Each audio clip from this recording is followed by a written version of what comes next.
هلا وهلا يا جماعة الخير. اكو ناس هوايدة تجي وتعلق تعليقات سلبية بخصوص هذا الحيوان. يعني عيب وما عيب وغدي وما غدي وما اعرف ايش. حبيبي احب اقول لك ترى هذا الكلب انه الله بعظمة جلاله ذكره بالقرآن وقال رابعهم كلبهم وقال خمسة سادسهم كلبهم بسورة الكهف. تمام، بس انا مسوي شيء لله حبيب قلبي، لا انت ولا غيرك راح يغيرني على هذا الموضوع. وتحياتنا لكم وللجميع، ارحموا من في الارض يرحمكم من في السماء. هاي الكلبه لو ما تشوف انه اكو عطف من عندنا اتجاهها خطيه واكو فد حنيه عليها واهتمام بها، ما تجي يوميا وتوقف هيك واقفه بهذا الباب.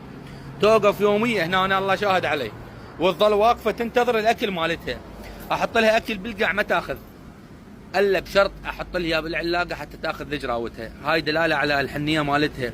ويوميا من الصبح اذا انا اتاخر اجي عملي يشهد الله القاها واقفه بالباب مالتنا، واقفه تنتظرني. ومن اروح بالليل للبيت تلحقني، تظل تمشي وياي لحد ما توصلني الباب. هذا وفي، هذا وفي. يعني تجنا لك كلب هسه تنطيه خبزه تنطيه فد شيء يغزر بيه، مع احترامات البعض يعني، والكل تعرف هذا الشيء انه وفاء الكلب وفاء الى حد يعني لا يمكن احد يوصفه. تحياتنا لكم. خلينا نطيع علاقتها اليوم، خلينا نسبحها شويه.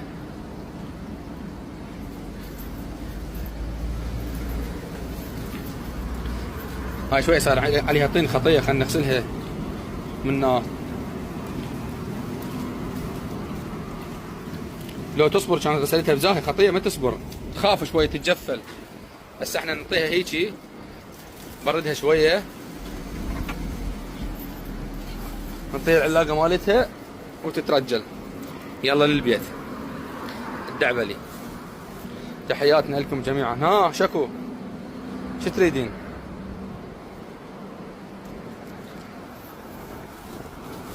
خطيت حاسبنا راح اخذ العلاقه من عندها